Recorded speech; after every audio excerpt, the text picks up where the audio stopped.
Plenty to get to on today's Philadelphia 76ers now, as we are still trying to get over that Game 2 heartbreaking loss. How did Philadelphia lose that game? Unbelievable. And yes, we're going to take a look at the NBA officiating last 2-minute report. That has me fired up. On top of that, does Joel Embiid have nerve damage in his eye?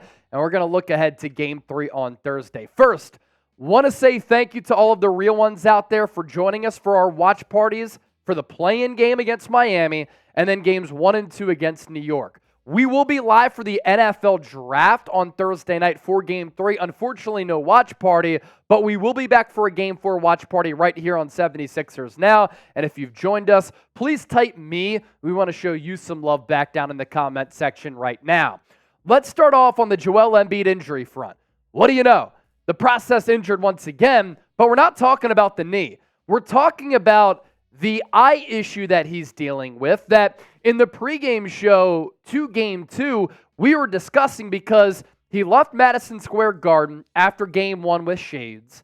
And then at shoot-around the other night, Monday, he was wearing shades again. And then throughout the broadcast, you're seeing him blinking his one eye with the other eye not blinking. When he got hurt, originally in Game 1, he's on the floor looking hopeless and helpless, and there was some weird stuff going on with the eyeball. So what exactly is happening? We're going to try to do some deep dive medical research here and then hear from some doctors. He took multiple shots to the face early in Game 1 against the Knicks.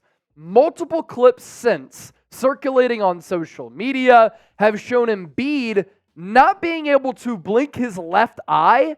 Embiid did not look up at cameras a single time after the Game 2 loss, which I thought was unfortunate because some people criticize his body language. They say he's not a leader. He never takes accountability. Immediately when I saw Embiid not looking up at the cameras, which, by the way, when you have big booming lights in your face like we do here in the studio, sometimes your eyes can get sensitive, especially if you're dealing with an eye injury. He probably didn't want people to see the eye injury either. So he looked down, and Charles Barkley, NBA on TNT, is saying he has to look up. That's what leaders do. Well, clearly, the eye is bothering him. As for what exactly is going on with the eye injury, Dr. Brian Sutterer is an orthopedic and sports medicine doctor who specializes in sports injuries, and he spoke about Embiid's eye on X. And I know that social media has its pitfalls. Like, as I've started to find some success and some of my clips take off, people say the most ridiculous stuff, but also at the same time, we're living in an era where the information that you can gather on social media is as good as it's ever been, and it's opening up avenues for all types of people in all walks of life. For instance, you can hear from a doctor here on what might be going on with the particular injury. You've heard from Dr. David Chow, Pro Football Doc, here on the show. He's a friend of the program, and now we're hearing from another doc here where he says this image makes some type of nerve injury damage for Embiid very likely. You see how the left forehead doesn't wrinkle, but the right does. So let's take a look at the photo that he's talking about here. You see the wrinkle above the right eye, and then there's no wrinkle above the left eye. And then you think back to when Joel Embiid was on the floor after he hurt his knee. I'm not laughing because I'm laughing about the injury. I'm just laughing at the look on his face because it is kind of freaky, right? You see him on the floor looking very odd, looking very weird, where he can't really blink that left eye. And then there's another photo here to the right on your screen where he's kind of blowing in the hand at the free throw line, warming up the mitt, getting ready to hopefully drain a free throw, even though he missed 4 of them in the first half on Monday night. And you see the same issue, where the right eye is closed, but then the left eye is open. And then there's talk that sometimes knee injuries can lead to eye problems. Here's more from Dr. Brian Sutter. He can explain it better than I.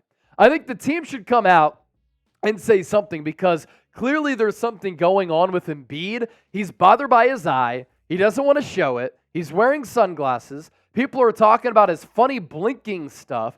I think what possibly could have happened is some trauma to that eye, some trauma to the face, maybe temporarily injured, sort of paralyzed, temporarily either the muscle that goes around the eye or one of the nerves feeding into that muscle, which is causing that reflex to not get triggered through and then to not be able to blink that left eye. So a lot of medical jargon there, certainly a lot to talk about. A few off seasons ago and a few years ago, when Embiid was dealing with the aftermath of that orbital fracture, and then obviously during the playoffs when he was dealing with that orbital fracture, he had to wear that mask. At points, he's had to wear eye coverings. He hates having restrictions. He hates the knee brace. He hates the mask. He took it off at one point, and the Sixers doctors were like, no, don't do that, because if you take another bow to the face, you're going to be in a lot of pain and might even miss some more time. So, Chip, crazy stuff here. We were talking about it on Monday night,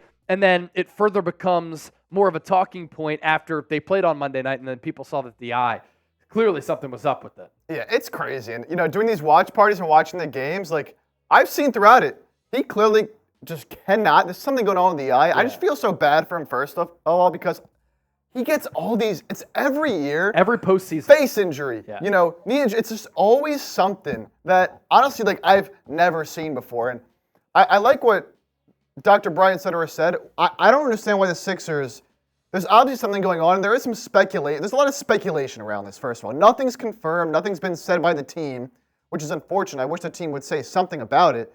There's some speculation. Maybe the team is giving Embiid some sort of painkiller or something or other that's affecting the eye. Maybe it's not a direct injury, but, throughout the game, you can tell he's constantly wiping down the face with his jersey, wiping down the eye. The eye's all over the place. Yeah. He's missing free throws.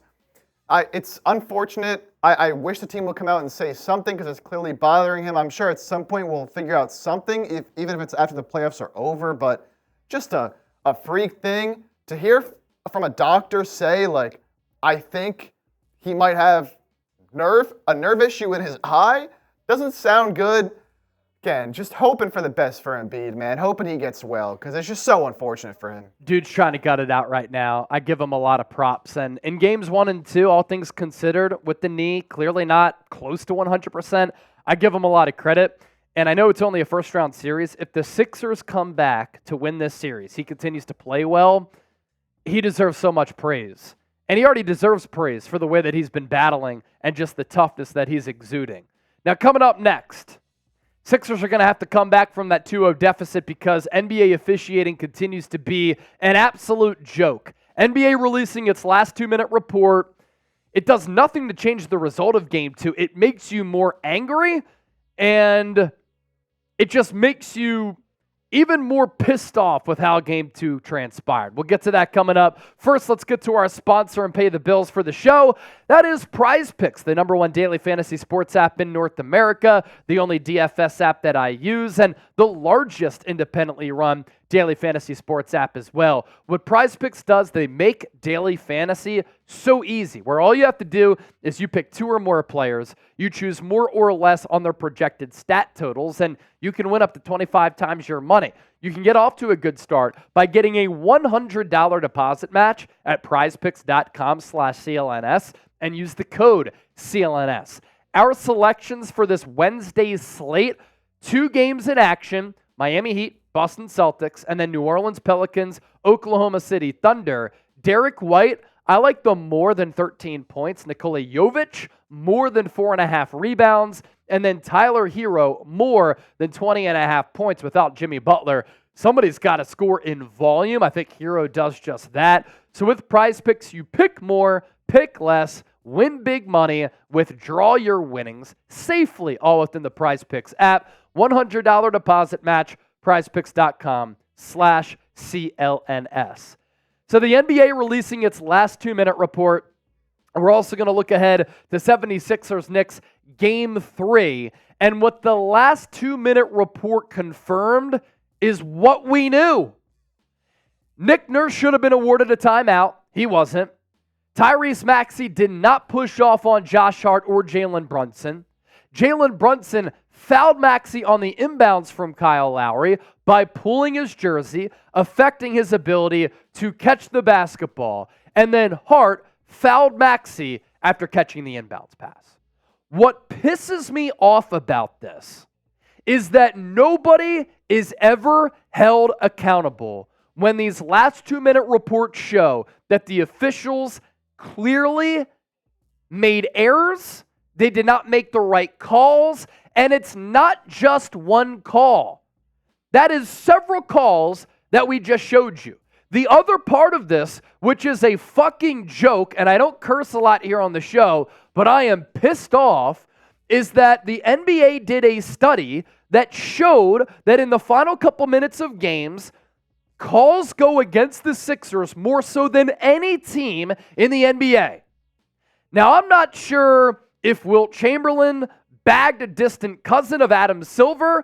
I'm not sure if somebody in the 76ers organization has some photos of an Adam Silver relative, but he's gotten Sam Hinkie fired. The Sixers continue to not get the right whistle. They continue to get screwed by the officiating crew, and we're talking about a massive sequence here, which flipped this entire series. It could have been 1-1, Sixers get home court advantage, back on their side, momentum in their favor, going back to the Wells Fargo Center. Instead, as a 7 seed, trying to beat a 2 seed, they have to climb out of a 2-0 hole.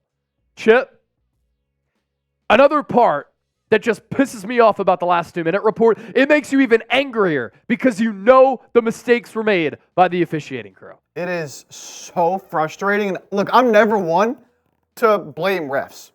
You can't tell me that if they made the correct calls, the Sixers wouldn't have won the game. You would have had Maxey going to the line, as they said should have happened. To go up by 4. You should have had the timeout by Nick Nurse, even if you don't want to call the foul. Nick Nurse called a timeout. Sixers should have been able to inbound the ball after a timeout. It directly impacted the result of the game. I truly believe that. Now, there's plays throughout a game that are going to impact the result, play here and there. It's not just one moment. But to miss a call like that, multiple calls in that big of a spot in a playoff game, and then to come out and say, yeah, sorry, this is what we missed, sucks. The Sixers are still down 0-2. It means nothing. You said it just makes you angrier. That's all it does. And there's no ramifications. There's nothing that happens to these refs to hold them accountable for making these types of mistakes. Whoever these refs were, I'm sure they'll be reffing a playoff game again sometime in the next few days. Exactly. Nobody's ever held accountable. It's ridiculous. Players get fined for speaking out against the refs. I wouldn't be surprised if Nick Nurse or somebody, Embiid complaining about the refs, if they get fined. It's ridiculous. Something needs to be done because it's not even just in this game. Like the refs in a lot of games, just in the playoffs, have not been great. It's annoying, it's frustrating, and now the Sixers are in an 0-2 hole. And we're talking about a 76ers organization. You can't write the history of the NBA without the 76ers. Proud history, all-time greats, and I know that the process era, some people took exception to it. We're well past that, right? 76ers did what they had to do to be competitive. You want your big market teams to be competitive. You stole away a Tyrese Maxey flu game where that would have been his breakout performance nationally for those casuals who don't know about him or understand that he's a bona fide superstar in this league. Do you not want to see Joel Embiid finally have a great moment? And it leads to conspiracy theories. Oh, you just want the number one media market, the New York Knicks, to make it to the second round. You want that Eastern Conference Finals to be Boston, New York, because of the television ratings. I know that Daryl Morey has tried to bend the rules throughout his executive career, but come on now, man. And there are Knicks fans saying, I didn't see a timeout called. Well, why did the last 2-minute report say Nick Nurse should have been awarded a timeout? Tyrese Maxey didn't have possession. This is possession here, and it's Nick Nurse clearly calling a timeout. You want to tell me Maxey doesn't have possession? He has possession. You want to tell me Nick Nurse wasn't calling a timeout? Nick Nurse is calling a timeout. Now, enough with Game 2. I get it. It's in the rear view. We can't do anything. We still have the right to voice our opinions on it, to still be annoyed and pissed off because you want the players to decide the game. You don't want the officials to decide the game. And these refs, they're not going to be held accountable for their pitfalls. Now, how to win Game 3 here. Sixers need a third scorer. Embiid, Maxey, they've done everything that they can in the first 2 games of this series, combining for 60-plus points, each of them in the first 2 games. If I would have told you that Brunson would be shooting sub 40%, and Embiid and Maxey would be playing the way that they are, you would say Sixers up 2-0. It's not the case. That's because the Sixers haven't gotten anything from Kelly Oubre, from Buddy Hield, from Tobias Harris, from Nick Batum. Somebody needs to step up, and that third scorer oftentimes can emerge during home games because sometimes role players do not travel. Number two, at some point you have to imagine Jalen Brunson's going to have a great game, right? He's an MVP candidate for a reason. But you have to continue to bother him and pester him any way that you can. So keep throwing bodies at Jalen Brunson to make his job difficult, where he's not getting good looks, where he's getting frustrated. The officials call that ticky-tack foul, where you just have that hand on his hip. He just leans into you. He's getting every whistle. Does he get that whistle on the road? The other thing that annoys me is that now are the officials going to be over-generous in favoring the Sixers with the whistle? That game's going to be difficult to watch if that's the case. Anyway, generate some turnovers is number three, and the Sixers defense all throughout the regular season was a very good defensive unit. They've had lapses. Offensive rebounding has been massive for New York. Transition points, huge for New York. You got to stop that and generate some turnovers. And then number four, you got to match the Knicks' intensity. They're behind the home crowd at MSG. They're rebounding, crashing the glass, crashing the rim, making those effort plays. Philadelphia did a great job of that probably for 46 minutes. Last 2 minutes, they got beat out on some of those hustle plays. You have to maintain that from minute 1 to minute 48 against this team that prides hustle, effort, tooth and nails, hitting the deck. And you're at home now, you should be able to do that. This is also of note. According to Nick Nurse, DeAnthony Melton practiced today on Wednesday, may be able to suit up for Game 3. Chip, how could that change things if the Sixers get DeAnthony Melton, which I still think is a tall ask? Yeah, definitely a tall ask. We'll see if he plays. But look, he's another guy off the bench. If he's healthy and he can give you good minutes, another scorer off the bench, another guy you can throw at Jalen Brunson, another guy that can create plays, handle the ball. Look, Melton's a big missing piece for this team, and I think he could maybe be that third scorer you need that can help to maybe win Game 3, win Game 4, get the series back on track. You know, I know Game 2 ended in terrible fashion, but there's a lot of encouraging things to take away. Sixers should have won that game. I think they've honestly shown through 2 games that they are the more skilled, more talented team. They're just getting outworked and out-hustled a little bit. Now, obviously, Joel Embiid injured, so that plays in a part of it. But look, the Sixers have a great chance. Win 2 games at home. All of a sudden, it's a 2-2 series, and then it becomes a best of 3.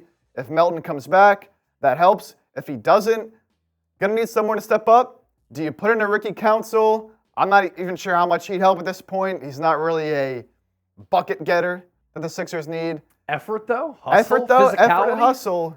That could help because you got guys like Josh Hart, Miles McBride, guys on the Knicks side that are just simply out hustling you still, especially at the end of that game. So we'll see if Melton can come back regardless. I do feel pretty good about the Sixers' chances in this series moving forward. There you go. Chase and Chip bringing you the heat. 76ers now. What to look out for Game 3. A must win. You go down 3-0, you are cooked, and I just feel like Philadelphia would just start to mail it in at that point. What do the 76ers need to do to win Game 3? We gave you 4 keys, that and a little bit more because we always sprinkle a little bit more on top. Let us know down in the comment section. Don't forget to subscribe. We'll catch you next time here on the show.